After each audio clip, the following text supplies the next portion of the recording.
امام حسین کے علم سے، فضل سے لوگ فیض اٹھاتے تھے۔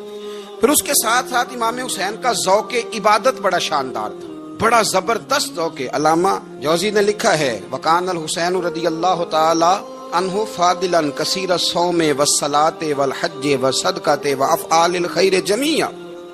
آپ فرماتے ہیں کہ امام حسین زیادہ نمازیں پڑھنے والے تھے، کثرت سے سجدے کرنے والے، کثرت سے روزے رکھنے والے، زیادہ حج کرنے والے، اور امام حسین صدقہ دینے والے اور نیکی کے کاموں میں شدت کرنے والے۔ امام حسین کا جو ذوق عبادت تھا وہ اتنا شاندار تھا کہ آپ فرض نماز کے علاوہ روزانہ 100 رکعت نماز نفل ادا فرمایا کرتے۔ اور امام حسین فرماتے زندگی میں کبھی ایسا نہیں ہوا کہ 3 دن گزر گئے اور حسین کا قرآن پاک ختم نہ ہوا۔ 25 حج کیا امام حسین نے مدینہ منورہ سے مکہ مکرمہ پیدل جا کے، 25 حج۔ اب تو نسبت والے لوگوں کو عبادت کی ضرورت نہیں نا، اللہ ماشاءاللہ کہتے ہیں نسبت بڑی ہے۔ بھئی جن کی نسبت اتنی خاص تھی کہ حضور نے فرمایا یہ فاطمہ کے نہیں میرے بیٹے ہیں، ان کا تو حال یہ ہے کہ فرض کے علاوہ 100 نفل، 3 دن سے پہلے ختم قرآن پاک، 25 حج فرمائے، تو وہ کس نسبت کی بات کرتا ہے؟ یہ نسبتیں تو ہیں جو انسان کو عبادت کے قریب کرتی ہیں۔ لوگوں نے معیار ہی بدل دیا ہے۔ حضرت سیدنا امام حسین کی شہادت کے بعد حضرت عبداللہ ابن زبیر رضی اللہ تعالیٰ عنہ نے قاتلان حسین سے خطاب کیا اور فرمانے لگے اللہ کی قسم تم نے اس شخص کو شہید کیا ہے جو راتوں کو لمبے لمبے قیام کرتا تھا، اور تم نے اس شخص کو شہید کیا ہے جس سے میں دن میں جب بھی ملتا تھا تو وہ روزے سے ہوتا تھا۔ تم نے اس شخص کو شہید کیا جو قائم اللیل تھا، صائم الدہر تھا، اس شخص کو تم نے شہید کیا۔ آپ کو پتہ ہے کہ میدان کربلا میں